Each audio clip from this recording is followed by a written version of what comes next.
Hello there, and welcome back to War Thunder to a slightly briefly, vehicle overview of the upcoming update 2.17 called Danger Zone. And there is a lot of stuff that I want to show you guys in a slightly different format, and this is not a live commentary, it's a bit of a post commentary, but I've prepared, a rough overlook over all the vehicles, where they stand in the tech tree, what their modifications are, and a quick test drive to just give you the slight taste of the stuff. Everything is subject to change, first server, and also one of you guys or girls can earn herself or himself a pin post by providing the timestamps for the various different nations and the various different vehicles. Without further ado, I think it's time to go straight in. And we're starting here with the M1A1 AIM, and this is a squadron activity reward tank of rank 7, battle rating 10.7. It has some nice camouflage that I think I actually bought, and it is your Abrams with a 120 that features the same AP FSDS as the MBT. So not too much to talk about here, except now the win rate of the US ground forces at around this battle rating will drop, because this is a top tank, and just like with the German / Polish Leopards, this will be interesting because people can skip all the grinding to just play with the big boys, and the parents' wallets is always there, and we will see hordes of people just go through this. So there it is, and there is a little bit of a bug when you first load a vehicle, that you just have no sound. But we can see the AP FSDS does nicely. It just has good post-penetration damage effect. The reload's great, the stabilizer is great, everything's great. And with that, we move on.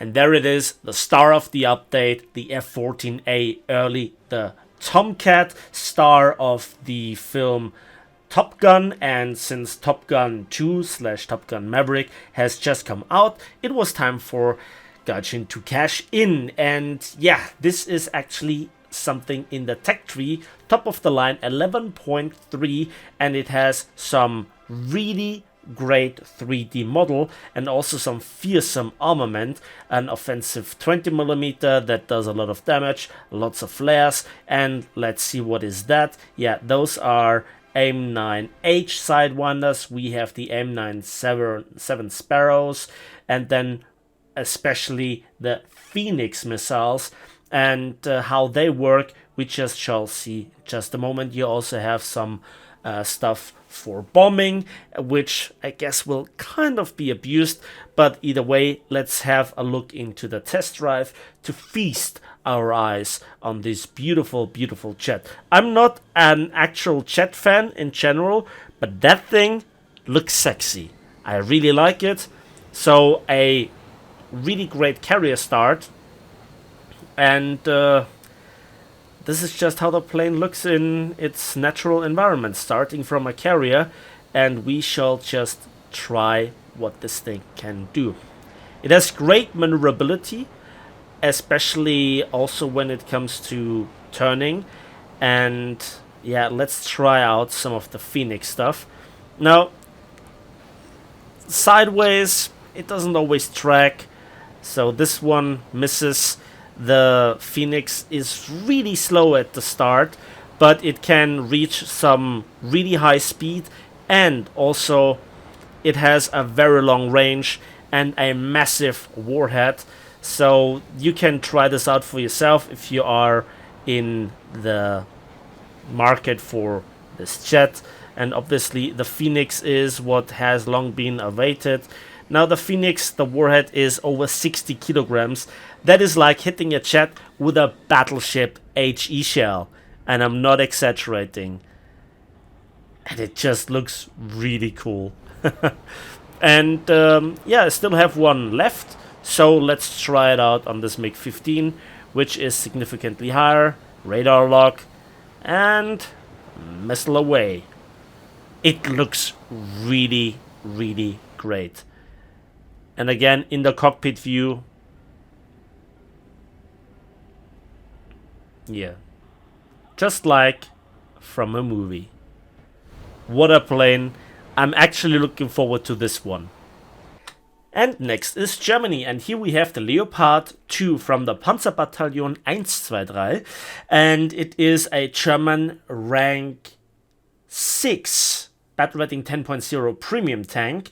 It has also this beautiful 3D camo net that is actually part of the 3D model, regardless of what skin you carry under it. The camo net will always be there. How useful this will be versus thermal imaging and also getting spotted from the air, how well it combines with bushes, I don't know, has yet to be seen. But it actually, when I played in 4K with full settings, it's greatly detailed and it's not like a pixel mess, and I like that. So the tank, laser rangefinder, heat and AP FSDS, it works just great. I don't think I have to go into further details, and that's it for this tank. Let's move on. Now, when it comes to ships, this might be my new favorite, the SMS Bayern, Germany's top super dreadnought that just missed the Battle of Jutland by a couple of months because it was still outfitted and the crew was on shakedown training. We have some actual useful torpedoes with some decent speed and range, depending on if you use the torpedo mod or not. The stock sap shells just absolutely slap anything out of the water, and the AP ain't bad either. Worth mentioning are also the secondaries, because you have 8 of them per side, and they are 150 millimeters. And Gaijin has introduced a new, very useful and elegant mechanic that I absolutely like, that I'll just show you in the test drive. The armor of this behemoth is quite impressive. We have distributed armor scheme, which historically apparently was regarded as a disadvantage, but how War Thunder plays out actually is an advantage. So your armor is thick, you have a turtleback, you have coal bunkers in the way. Strongest armor is 13.8 inches or 350 millimeters. This is in multiple parts as strong or stronger than the Kaiser's one. The deck's a bit thin, but there are multiple layers of them, and the main guns have a reload of 26 seconds when you are maxed out. You also have 5 torpedo tubes with overall 20 torpedoes, and 2 per side and 1 forward. That is great. Let's see this beast in action, and I absolutely would love to play it right now. The SMS Bayern is one of those super dreadnoughts that sadly never saw action. It would have been really interesting, historically speaking, to see this and its sister ship, the Baden, in action at Jutland. Maybe this ship would have been the demise of HMS Warspite, and it definitely would have performed greatly when you think about the guns. So there you see the new mechanic. You see not just the green rings from the main batteries, but also many other green smaller rings below that. So the mechanic is as follows: you shoot your main guns, and immediately you have your secondaries available. That is fantastic. So that avoids a lot of the micromanagement to switch from your main guns to the secondaries. It avoids that the main guns just simply shoot when you're not in time to switch back to the primary armament in time by themselves. And you also avoid the target acquiring or new acquiring when you switch between the armaments. The 15-inch or 380mm guns were really amazing. They were rather high velocity. The shell might not have been as heavy as maybe the one from the British 15-inch, but they still hurt a lot. They have ridiculous penetration, over 400, I think 450 millimeters at a kilometer's distance with the sap alone. And the AP is just shy of 600 millimeters and still has 25 kilograms of bursting charge, whereas then the Sap has close to Huger's over 60 kilograms of TNT equivalent filling. That just doesn't take prisoners, and you can see the sheer DPM, the sheer threat you pose to smaller ships, to bigger ships. This is a new fantastic mechanic. This ship seems to have really sturdy armor, and I can't wait to play this behemoth. Now, the jump is a bit drastic, going from the 11 and 12 inch guns straight to 15-inch guns, but the 13.8-inch guns that the Germans actually had as a concept and were kind of building, intended for a certain battleship, battle cruiser class that was never played. Well, I don't know if this ever gets introduced, but it might have been a logical intermediate step, just like we should have gone to HMS Tiger instead of HMS Hood. We'll see later. But otherwise, this ship was fantastic in World of Warships, and I expect it to perform really greatly here. And it really threatens the Huger because it has bigger guns, it has a faster reload, and it also has better armor. Let's move on, because there are two new things that are important. For the existing HS-129B3, the rate of fire for the 75 has gone up to 40 rounds per minute and 450 rounds per minute for the 30mm MK103 in action that looks like that. And that. So that's a little bit of an improvement when it comes to that armament, and I can't wait to use this in ground forces either. A welcome buff. Then we come to the Soviets with the BTR-ZD, and their 23 twin Leopard is kind of loosely mounted on the chassis. Battle rating 4.3, and yeah, we have a night vision device, and we have 51 millimeters of penetration for the AP rounds. The reload is roughly 10 seconds for the belt. Armor is practically not existent. Let's have a look at this in the test drive, and we can see that this thing, well, is a little bit in a lost position. It also doesn't have radar or anything like this. How does it perform versus planes? Yeah, that looks great. How does it perform versus tanks? Well, versus reserve tanks, it gets the job done. And this guy has some really fast arms. Let me tell you that for free. Look at it. Yeah, that's some quick turret rotation speed.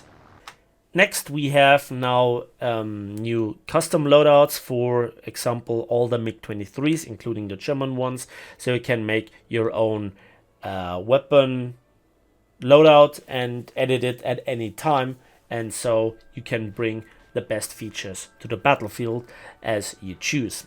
Then we have a new updated 3D model for the T-3485 D5T, and it looks smoother, and in contrast we have the T-3485, the regular one, which looks slightly outdated but still a great 3D model for especially the age.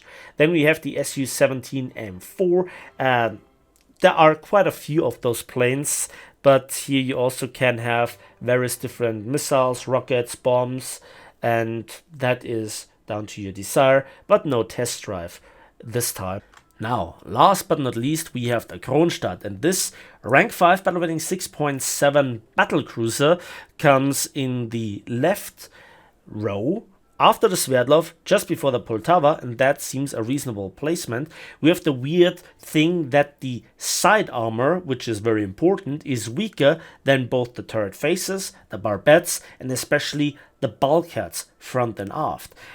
That is weird. There is no turtleback and no further internal armor. We have a really strong 90mm deck, which is 3 times as strong as on, for example, the Bayern, and we have a 20-second reload.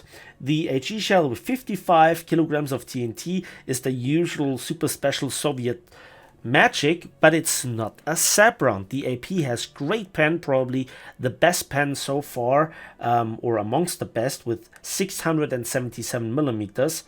The firing angles or the trajectory is really flat. The question is now, obviously, what is better, this ship or the Scharnhorst? And to be honest, the Scharnhorst has stronger armor, and its AP has no problem overcoming the armor of the Kronstadt, but the Kronstadt will have difficulties dealing effective damage to the Scharnhorst, which also has a faster reload, and torpedoes if it comes to close quarters, and a better secondary arrangement, and, well, turtleback armor for close ranges. So I think that the Kronstadt is a great ship. Look at those flat trajectory and how hard that HE really hits. Now, due to the test drive results so far, I would go rather with the HE rather than the AP, because AP needs a direct hit, and that depends on how good you aim, how good you lead, how good you adapt to the range, and also a little bit to RNG. So I think that the HE is to be preferred. Let's have a look. Yeah, Sepp would have dealt here probably a bit more damage, especially if it would have been like the Imperatrice Maria Sepp. If this ship would have it, it would be really strong and then actually dangerous, in my opinion, to the Scharnhorst. But with this HE, it will deal damage, but the armor on many battleships is just strong. Then again, 20 seconds reload, we'll have to see. Now, next we have a premium challenger, OC, I don't know how to pronounce that, and it is now the highest premium for the British at battle rating 9.7, and yeah, you have then also the shot L23A1 and a 5-second reload. However, it depends how long you are then in an engagement, because at some point the ready rack will be used up and then you might have a little bit of a problem. But when it comes to the test drive, I had no problems. How this will actually perform in battle, we will have to see. And yeah, as you can see, your typical standard stabilizer, 5-second reload, great spalling on the AP FSDS, I like. And I think that was a bit surprising. Come on, let's finish it in style. Yes. And then we come to a strange beast, the G6 artillery, battle rating 7.0, and it has a strong shell, and apparently also the HEVT should work versus aircraft, but the really astounding factor is the thermal imaging for the driver, but not for the gunner. And you also have a reload approaching 15 seconds. That is not great. Then again, it has a weird shape. The armor is neglectable. The strongest armor is actually the glass. There we can see it doesn't really work reliably versus aircraft, even though the shell got off. I didn't even receive a hit. You also have limited turret traverse, 45 degrees to each side. And since this is a wheeled tank, you have your fair share of problems versus mud and off-road. But when you hit, overpressure is a thing. Now then we come to a very, very long anticipated ship for the Royal Navy. Its crown jewel, the HMS Hood. Gorgeous ship, gorgeous 3D model, a very long battle cruiser in, funny enough, its 1941 configuration. And yeah, we have some really potent sap, although not as strong as from the Bayern. It still has a lot of pen and a lot of TNT. The AP is decent as well, and you have a 30-second reload. The secondaries are just 4-inch instead of 5.9-inch for the Germans, and you also don't have that many torpedoes, but they're also pretty good. It comes after the HMS Colossus, and I think without further ado, it's time to bring it out into a test drive. The main advantage of the HMS Hood over the SMS Bayern is the much better AA, because you have 3 octuple 40mm pom-poms, and they have a ridiculous rate of fire combined. And then you have also some heavy AA and some light machine guns, or heavy machine guns actually. So this will be not as easy to approach for torpedo bombers or normal bombers. or any sort of aircraft as the SMS Bayern. And then there is still the question of how strong the 15-inch guns, 381 millimeters, in this update, the largest caliber in naval forces, will perform. So the armor on this thing is much thinner on the Bayern, and it's still multi-layered, etc. So I think that you have to be really careful. If this is more tanky than the Congo in game, has to be seen. It should be, but we will see. So let's wait for the results. The shells coming in. Beautiful ship. And we missed a one-shot. Rear ammo rack exploded. The dispersion seems to be alright. Here a little bit of the disadvantage is that the secondaries, the 102mm guns in this case, are loaded with the time fuse delay or time fuse shells, and yeah, you can switch to the SAP, but the SAP is not really that hard hitting. It's really more down to the 15-inch guns at range doing the work as the ship was designed to do. And let's move on. And now for China, their new top dog is the ZTZ-99A, coming off the ZTZ-99-3. Battle rating 11.0, and it has era all over the place. We have the usual DTP-125 heat round with 480mm of pen. We have the DTB-125 HE round with 45mm of pen. That is pretty nice. Then we have as the tier 1 APFSD is the 125i with 466 millimeters of penetration and mass velocity of 1730 meters per second, and the tier 4 upgrade is the E.T.Blue with 552 millimeters of penetration, 319 millimeters at 60 degrees and 1740 meters per second mass velocity.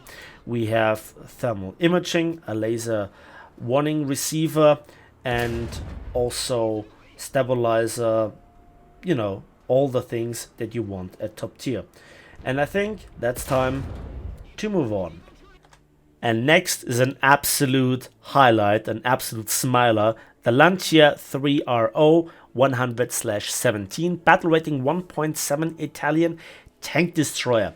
And this has a truckload of ammunition, sorry for the pun, 72 rounds for a 100mm Mod 1914 117 cannon and an 8mm Breda. The outstanding part is here both the reload for this rather small looking gun. You have 10 seconds of reload with a one-stage ammo, and also 2 loaders, by the way, so where the long reload comes from, I don't know. But you have hash at battle rating 1.7, and it's not that bad actually, because you have 70 millimeters of penetration. Mass velocity with 400 meters per second isn't that great, but honestly I don't think that this is something that really will like drive away people. Here versus the Matilda, that's probably the only tank that I can't pen at around this battle rating. You also have an anti-concrete shell with 1.55 kilograms of bursting charge, 370 meters per second mass velocity, and up to 47 millimeters of penetration. But I mean, you have hash, even though here it doesn't work. Bad example. Let's move on. Next we have then the VBC PT2. Now this is something that didn't really convince me, since this is like a Dado only without an ATGM, and 25mm with AP FSDS that only pans 92mm. Not too great. You just can't do all that much. I mean, sure, you have the gun handling to threaten aircraft, you have great scouting ability and all that, but to be honest, not too convincing. I mean, what you gonna do against this guy? track him, and then disable the missile. That's probably all that you can do. Next is a really strange ship, because this is the Geniere, but it looks like a modernized Fletcher class. And there is also a Geniere, but this is the RN Geniere, both battle rating 4.3. The new one is rank 2, sadly, and it has the 5-inch 38s that we all know and love from the US destroyers, so that is great. And it has as medium AA, not 40mm Bofors, but 76mm autocannons. The torpedoes are a joke, and the depth charges / hedgehogs are also not that amazing. But it's a better ship than the Geniere in any way, shape or form. But the problem is it's only rank 2, doesn't earn that many silver lines, and should be rank 3 generally. But again, it's the AA power that makes the ship strong. And to be honest, maybe you just can't farm so hard at battle rating 4.3 when you don't see all those up tiers. And that in combination with radar and a lot of proximity fuses, and also the secondaries being able to be fired simultaneously, that is a lot of lead in the air that gives the planes immediate lead poisoning or HEVT poisoning. And yeah, you can just farm destroyers, but the 3 inches by themselves don't do that much damage. In time they overheat, but this is why you have the 5-inch 38s. Their HE is also not effective, and it is again the sap that you can use, and that is then, especially versus British ships, highly effective. Let's move on.